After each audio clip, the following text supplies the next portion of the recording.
हमारे सभी दर्शकों को सादर प्रणाम। जय श्री कृष्ण। धनु राशि 18 वर्ष बाद आपकी राशि से गोचर में राहु तीसरा होने वाला है और इस तीसरे राहु के क्या फल होंगे इस विषय पर आज चर्चा करेंगे। 2025 से यह स्थिति शुरू होगी और 2026 में अंत में जाकर यह स्थिति समाप्त होगी। तो 18 साल बाद ऐसा योग बन रहा है तो फलित की सारी स्थितियां बदल जाएगी। अब समय बदलने वाला है, अब सारी स्थितियां अलग होगी। काफ़ी समय से आपकी राशि से राहु चौथा था, चतुर्थ स्थान पर था, लेकिन अब तीसरा होने वाला है और तीसरे राहु के बारे में कहा गया है कि ऐसा राहु शुभ होता है, तो अशुभ फलों में कमी हो जाएगी और शुभ फलों की शुरुआत हो जाएगी। तो वर्तमान में यदि देखें अभी तो राहु मीन राशि पर गोचर कर रहा है और यह स्थिति 30 अक्टूबर 2023 से चल रही है और इसके 1.5 साल लगभग पूरे हो जाएंगे 18 मई 2025 को रात्रि 7:30 बजे। लेकिन जैसे ही 18 मई 2025 लगेगी, रात की 7:30 बजेगी और ये राहु मीन राशि को छोड़कर, क्योंकि राहु वक्री चलता है, तो पीछे वाली राशि कुंभ पर प्रवेश करेगा 18 मई 2025 रात्रि 7:30 बजे और फिर यह स्थिति चलेगी 5 दिसंबर 2026 तक।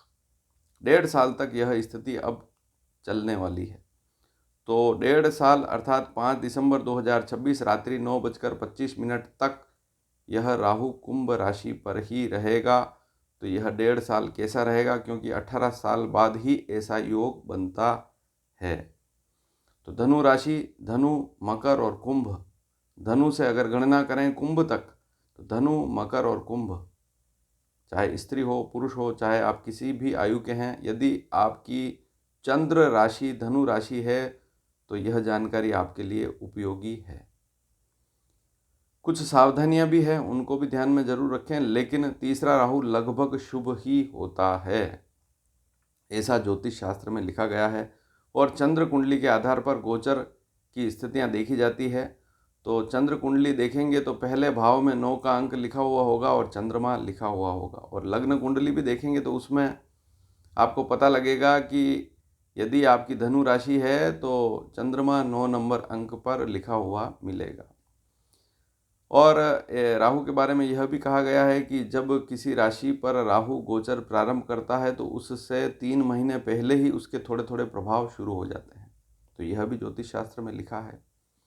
तो क्या क्या संभावनाएं बन सकती है, राहु के क्या फल हो सकते हैं, इसके बारे में आज चर्चा करेंगे। शास्त्रों में इसके बारे में क्या लिखा है उसको ध्यान से देखेंगे तो समझ पाएंगे। सबसे पहली स्थिति, तीसरा राहु जैसे ही आएगा 18 मई 2025 को, यह स्थिति 5 दिसंबर 26 तक चलेगी। इस समय में साहस और पराक्रम की वृद्धि होगी, साहस बढ़ेगा, हिम्मत बढ़ेगी और भारी पुरुषार्थ के साथ अच्छी मेहनत करेंगे। कहने का तात्पर्य अच्छी मेहनत भी करेंगे और इसमें आप सफल भी होंगे। जो भी काम करेंगे उसमें सफलता भी अर्जित होगी। कोई मुश्किल कार्य है उसको भी बड़ी आसानी से आप अब कर पाएंगे इस समय में। तो इस बात को भी आप नोट कर लें कि कितना भी मुश्किल काम क्यों ना हो, तीसरा राहु यदि चल रहा है तो वह व्यक्ति हार नहीं मानता है, अपनी युक्तियों से नए नए कार्यों को करता है और उसमें लाभ अर्जित भी करता है। मन में जो भी इच्छा है उसकी पूर्ति भी होगी और सुख के जितने भी साधन हैं उसमें वृद्धि का योग बनता है। तो सुख सुविधाएं घर की अब बढ़ने वाली है और मित्रों से भी लाभ मिलने वाला है, रहन सहन में सुधार होने वाला है। छोटे भाई बहनों से प्रेम बनाए रखेंगे तो स्थिति अच्छी रहेगी। तो छोटे भाई बहनों से प्रेम बनाए रखें। वैसे कुंभ का राहु है, शनि की राशि पर राहु आएगा, तो शनि और राहु दोनों आपस में शत्रु नहीं हैं। तो कुंभ राशि पर राहु के फल वैसे बुरे नहीं मिलते हैं, लेकिन क्योंकि पाप ग्रह है इसलिए थोड़ा सा ध्यान रखना पड़ता है। छोटे भाई बहन हैं तो उनसे प्रेम बनाए रखेंगे तो अच्छी स्थिति रहेगी। नया पद, नई नौकरी मिल सकती है। तो काम काज में लाभ की स्थिति है, या नौकरी नहीं है तो 18 मई के बाद नौकरी लगने के योग भी बनते हैं। कोर्ट कचहरी का कोई मामला चल रहा है तो उसमें भी आप आपको लाभ वाली स्थिति बन सकती है। कोई विवाद है, उसमें कोई समस्या आ रही तो यहाँ सुलझने की स्थिति बन रही है और वहाँ पर आपका भी पराक्रम बढ़ेगा, तो वहाँ भी लाभ आपको मिलने वाला है। माँ के स्वास्थ्य से संबंधित, क्योंकि माँ का जो भाव है वह चौथा भाव है, उससे राहु 12वां है, इसलिए माँ के स्वास्थ्य पर थोड़ा सा ध्यान जरूर देवें। यदि उनके स्वास्थ्य में नरमी है तो थोड़ी सी दिक्कत माता को रह सकती है। नव निर्माण का योग बनेगा, अर्थात नया मकान बनाना या नया कोई निर्माण, जैसे घर में मान लीजिए 2 कमरे बना दिए या कहीं प्लॉट पड़ा तो उसके ऊपर मकान बना दिया, इस प्रकार का योग अब बनने वाला है। अगली स्थिति विवाह का योग भी, अचानक कोई लाभ, कहीं से रिश्ता आना, इस प्रकार का योग भी इस समय में बन सकता है, लेकिन थोड़ी सी सावधानी जरूर रखें। हालांकि कोई बड़ी दिक्कत वाली बात नहीं, लेकिन जहाँ भी बात कर रहे हैं उस परिवार का पूरा पता जरूर कर लें, क्योंकि अचानक रिश्ता आएगा कहीं से, अगर ऐसा कोई रिश्ता आ रहा है तो थोड़ा सा ध्यान जरूर देना पड़ेगा। वैवाहिक जीवन पर थोड़ा सा ध्यान देवें तो सुधार वाली स्थिति बनेगी। मान लीजिए पति पत्नी में बन नहीं रही है, आपकी धनु राशि है, चाहे महिला है धनु राशि की, पति से नहीं बन रही, या पुरुष है धनु राशि है, पत्नी से नहीं बन रही है, तो थोड़ा सा ध्यान देंगे तो वहाँ पर भी सुधार हो सकता है। पति के स्वास्थ्य पर ध्यान देवें, कोई महिला है तो, और पुरुष है तो अपनी पत्नी के स्वास्थ्य पर थोड़ा सा ध्यान देवें। हालांकि बड़ी दिक्कत वाली स्थिति नहीं है, ये मैं पहले ही बता चुका हूँ कि राहु तीसरा है, इसलिए इसके अशुभ फल नहीं मिलेंगे। स्वभाव पर थोड़ा सा ध्यान देवें, अगर पहले से ही तेज है तो ध्यान देवें, अगर तेज नहीं है तो कोई दिक्कत वाली बात नहीं है। व्यापार कर रहे हैं तो पार्टनरशिप में थोड़ा सा लाभ यहाँ पर मिल सकता है। व्यापारी हैं, पार्टनरशिप का कोई काम शुरू कर रहे हैं तो यहाँ थोड़ा सा व्यापार में लाभ मिल सकता है। एक बात और नोट कर लें, धनु राशि से अब शनि चौथा होने वाला है, तो बहुत से लोग कहेंगे अब तो शनि की, इधर राहु समाप्त हुआ, अब शनि ढैया लगने वाला है। लेकिन शनि जो चलेगा वह मीन राशि पर चलेगा, और उस पर अलग से जानकारी मैं वीडियो के माध्यम से दूंगा कि धनु राशि वालों को वहाँ पर क्या सावधानी रखनी, क्या लाभ मिल सकते हैं। यहाँ पर भी राहु की जानकारी दे रहा हूँ। अब राहु के बारे में मैं बता रहा हूँ, जैसे शुभ फल मिलेंगे, अधिकतर शुभ फल मिलेंगे, लेकिन जो गोचर की स्थितियाँ हैं उसमें केवल राहु ही एकमात्र ग्रह नहीं है जो लाभ देगा। दूसरे ऐसे ग्रह हैं वो भी लाभ दे सकते हैं। कोई एक ग्रह ऐसा भी हो सकता है जो थोड़ी समस्या भी दे सकता है, पर्टिकुलर किसी समय में उसका गोचर होगा और वह आपको समस्या भी दे सकता है। तो सभी ग्रहों को देखकर फलित को समझा जाता है, लेकिन राहु के मोटे मोटे फल क्या होंगे इस पर आज चर्चा कर रहे हैं, ध्यान से सुने, क्योंकि राहु तीसरा रहेगा तो यह 1.5 साल तक रहेगा, तो इसके अशुभ फल कम मिलते हैं। बड़ा व्यापार कोई शुरू कर रहे हैं तब भी शुरू कर सकते हैं, धीरे धीरे उसको भी आप आगे बढ़ा सकते हैं। यूरिनरी कोई समस्या है पहले से तो उसमें भी ध्यान देंगे तो राहत वाली स्थिति रहेगी, और ध्यान नहीं देंगे तो स्थिति वैसी ही रहेगी। तो कोई समस्या है, रोग है, गुप्त रोग है तो ध्यान देवें। विदेश यात्रा का योग बन सकता है, दूर स्थान पर जाने का योग बन सकता है, छोटी छोटी यात्राएं या बड़ी यात्राएं, या अभी से ही विचार बन सकता है कि मुझे विदेश जाना है, या मुझे अपना घर छोड़ के फला स्थान पर निवास करना है, वहाँ नौकरी करनी है, ऐसा योग बन सकता है। शिक्षा से संबंधित उच्च शिक्षा, मान लीजिए आपके पास कोई डिग्री है और ऊपर कोई डिग्री लेना चाहते हैं, दूर किसी कॉलेज में जाकर पढ़ना चाहते हैं, तो वह योग भी अब बनने वाला है मई के बाद। तो यह योग भी राहु से बनेगा। दूर यात्रा का योग भी बन सकता है। घूमने फिरने की इच्छा भी बढ़ सकती है, घूमने फिरने भी कहीं जा सकते हैं। धार्मिक यात्राएं भी आप कर सकते हैं।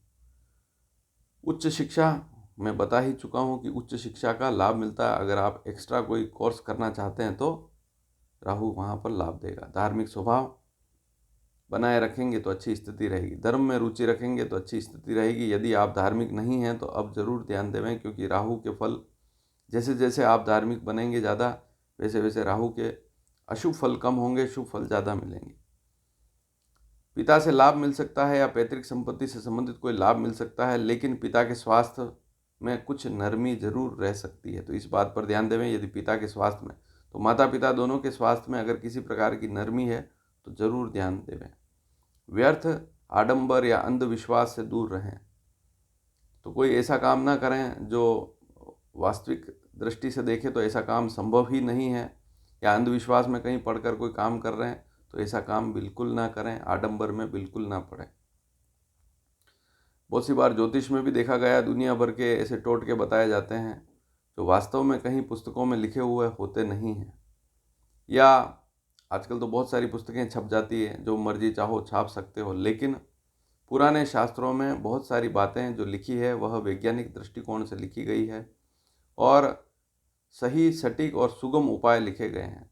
तो अंधविश्वास से दूर रहें, ज़्यादा खर्चा करके कोई उपाय ना करें, या ज़्यादा कोई खर्चा करके कोई ऐसी पूजा ना करें जिससे धन की भी बर्बादी हो और समय भी खराब हो।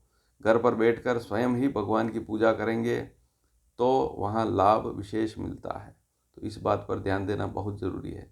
बहुत सी बार लोग बहुत महंगे रत्न धारण कर लेते हैं, बहुत बड़ी बड़ी पूजा करवा लेते हैं। बहुत सी बार हमने देखा मंगल की पूजा, राहु की पूजा, शनि की पूजा, और बहुत बड़ी बड़ी पूजा करवाते हैं, छोटी भी नहीं। तो लाखों रुपए खर्च करने से बचें, अपने घर पर स्वयं ध्यान लगावें। खुद को भूख लग रही है तो खुद को ही भोजन करना पड़ेगा, किसी दूसरे को भोजन कराएंगे उससे कोई लाभ मिलेगा लाभ, लेकिन किसी गरीब की सेवा करेंगे वह स्थिति अलग है।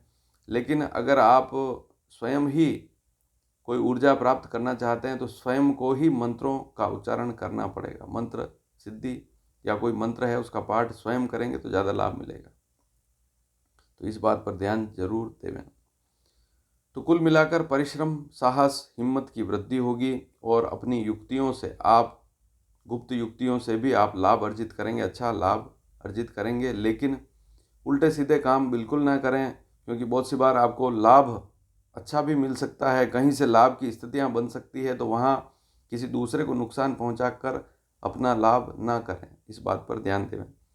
तो ईमानदारी के साथ काम करेंगे तो अच्छी स्थिति रहेगी, अन्यथा दिक्कत फिर बढ़ सकती है। तो कुल मिलाकर आमदनी में वृद्धि के लिए अच्छी मेहनत करेंगे, लेकिन ईमानदारी से काम करें, सबसे बड़ी बात। सुख सुविधाएं भी बढ़ेगी, ये मैं पहले ही बता चुका हूँ। भूमि खरीदना, मकान खरीदना, वाहन खरीदना, तो ये सारी सुख सुविधाएं बढ़ सकती है। मकान में नया रिनोवेशन करना, ऐसे योग बन सकते हैं। भौतिक खरीदारी कर सकते हैं। और अचानक कहीं से रिश्तेदारों से, या जैसे कहीं पैसा पुराना अटका पड़ा हुआ, तो वह पैसा भी अब आ सकता है। कोई प्रॉपर्टी से संबंधित कोई विवाद है, या पुराना कोई पैतृक संपत्ति का विवाद है जो सुलझ नहीं रहा है, अब सुलझ सकता है। भाई बहनों से प्रेम बनाए रखेंगे, और कोई मामला अगर वहाँ पर भी उलझ रहा है, भाई बहनों से संबंधित, प्रॉपर्टी से संबंधित कोई विवाद है, तो वहाँ पर भी लाभ आपको मिल सकता है। उपाय में क्या करें? केवल और केवल भगवान शिव की पूजा करें। राहु के दोष को दूर करने के लिए कहीं पर भी किसी अन्य व्यक्ति से पूजा करवाने की और व्यर्थ आडंबर में पढ़ने की आवश्यकता नहीं है। स्वयं घर पर बैठें और वेदों में लिखे हुए मंत्रों का, जहाँ पर वेदों में स्पष्टतया महामृत्युंजय मंत्र लिखा है, उसका पाठ आप कर सकते हैं।